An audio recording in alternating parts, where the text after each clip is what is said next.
Hello my lovely friends, it's Margaret, and today we are going to talk about how I rate my books.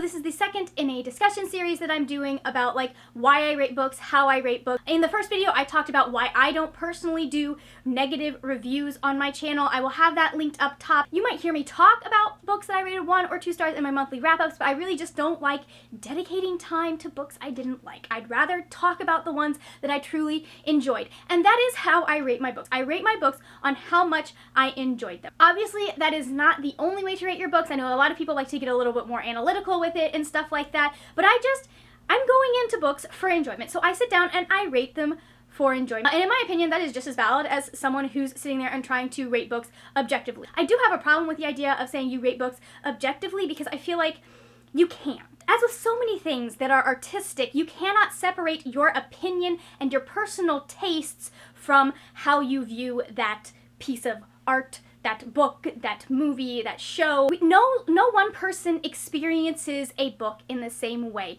It's not like gravity, which we all experience gravity and we all experience it in pretty much the same way. It keeps us anchored to this planet. We don't have that when it comes to books. So what you think about a book is your opinion. It's not an immutable fact. Even going as far as to examining whether or not the book has good writing. The definition of good writing has changed over the years. It is not the same now as it was in, say, Jane Austen's time. Obviously, Jane Austen's books are a classic, but if someone were to write the way that she writes now, unless it is a Jane Austen retelling, they would probably be like, oh, it's got too many commas, it's a little wordy. You know, there are certain things that are genre-based or based on age category. Like, I'm not going to go into a contemporary book expecting for you to explain to me how most things work, because I know how most things work. But if I were to go into a science fiction novel, I would expect some explanation on how these ships and stuff work. In my opinion, all reviews are subjective.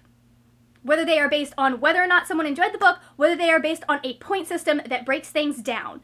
They are all subjective. They are all someone's opinion. They are all how someone personally experienced that book. There may be people who have similar opinions and have similar experiences, but you will never find two people that experience the same book the same way. And on top of that, even though I am rating purely based on enjoyment, there are certain things that cut in to my enjoyment. If I am reading a book that I feel is not well written, that is going to cut into my enjoyment. If I am reading a book that has some really gross stuff in it that is not being confronted in a way that I feel is conducive to society, I'm gonna have issues with it. I'm not going to enjoy it as much. So even though my ratings are based purely on enjoyment, there are a lot of factors that build into that enjoyment. What I am looking for when I read a book is, did it keep me entertained? I'm looking for books that I cannot put down. I'm looking for books that draw me in, make me want to experience this world. I'm looking for books where I connect with the character. I am definitely a character-driven reader versus a plot-driven reader. I also look for books that don't treat women and people of color like crap. Or if they are being treated like crap, that's part of the plot arc, that's part of what's being confronted over the course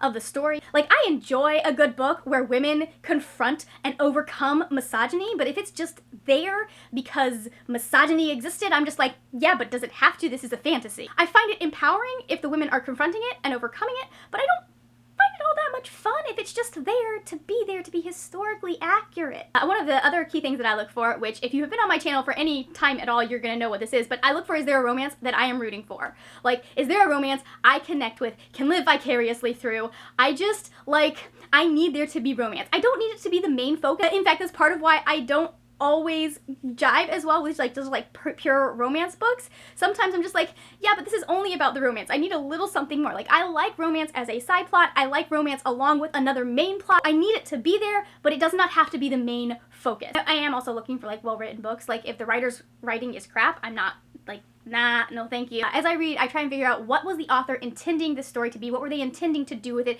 And do I think they did that well? I also look at world building, especially with fantasy and sci-fi. I look for seamless world building. That's my favorite kind of world building, where you can't even tell it's world building. It's not like pages of info dump. You know, it's not 4 pages of a character going over different swords as they're trying to figure out what kind of sword they are going to get. I just like my world building to feel like it is part of the story. That's how I like it. And I'm obviously, even though I am character driven, I am looking for a plot that keeps me engaged. Now, it can be an internal plot or an external plot. Like, I am very much a fan of characters being in their head a lot. Like, I like books like that. But I do want whatever plot is present to be one that keeps me engaged in the story, one that doesn't lose me. If you get me gripped with the characters, you can have the slowest plot imaginable, but if I am rooting for those characters, I will be fascinated the entire time. I don't need it to be a busy, flashy book. I just need it to be something that I cannot put down, that I spend all of my waking hours thinking about. As for what my ratings mean, I kind of have this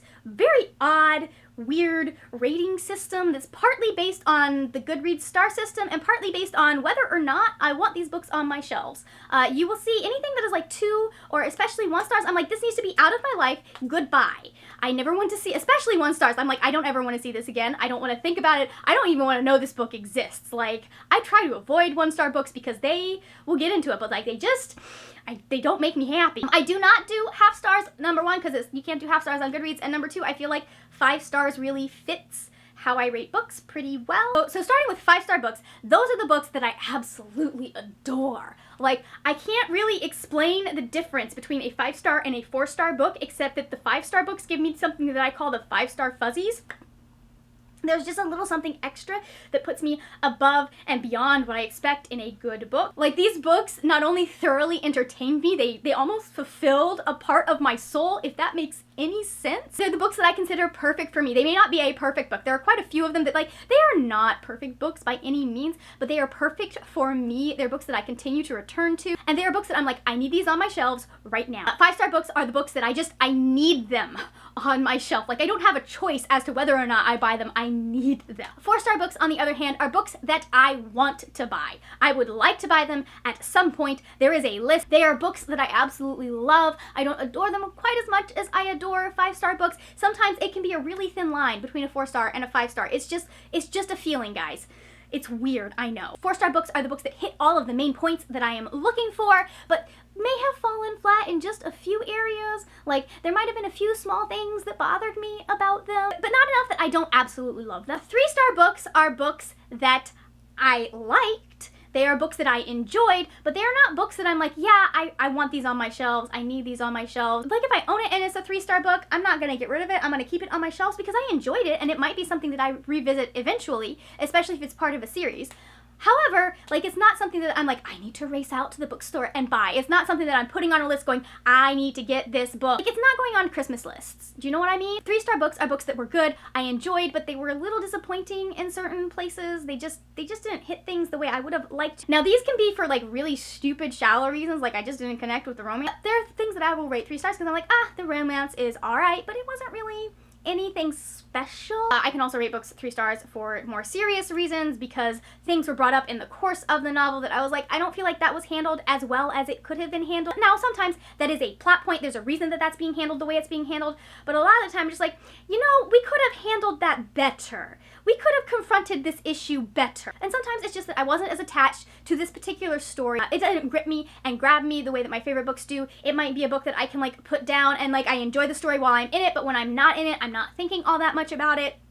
Those are 3-star books. 2-star books are books that I think were okay. These are not books that I'm going to be adding to my shelf. I don't keep 2-star books. I just don't. I don't have enough room for books that I don't particularly like. Like, they're not necessarily bad. It's not necessarily that they're awful books. It's just that I didn't like them. They were not the book for me. Now, they might still be books that I recommend if I'm like, oh, well, this trope that I don't particularly like, or this thing that I'm not particularly invested in, is in this book, so I might recommend it for someone. But usually there are things in them that have rubbed me the wrong way. It isn't enough for me to be like, oh my god, this book is trash. But it's just not, you know, I don't like it. They're just books that are not for me. The issues might not bother some people, but they do bother me. And then we come to the 1-star books. 1-star books are books I loathe. I'm serious about that. Like, they're books I want to set on fire. If I own 1-star books, like, I am yeeting them as far from me as I possibly can, as quickly as I possibly can. I do not 1-star books very often because it's very, very seldom that I feel betrayed enough by a book and an author that I'm like, nope, this is a 1-star. And it's usually for one of 2 reasons. The first reason is, like, the author killed the main character off or turned the love interest into a tree. That has happened. It made me mad. I was so invested in that series, and they betrayed me.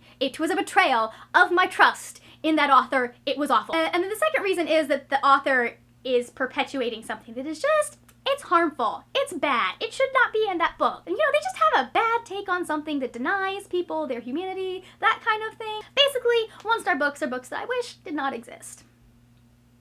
for various reasons. Or at least books I wish that I could unread, that I could just wipe from my mind. I don't like thinking about one-star books. They make me angry, okay? They do. So that is everything you need to know about how I rate books. Thank you so much for watching. If you enjoyed this video, please give it a thumbs up. Also, if you are new here and you like videos about books and writing, go ahead and hit that subscribe button. That is it for now, my friends. Happy reading, and I will see you later when we will talk about more wordy, nerdy things. Bye!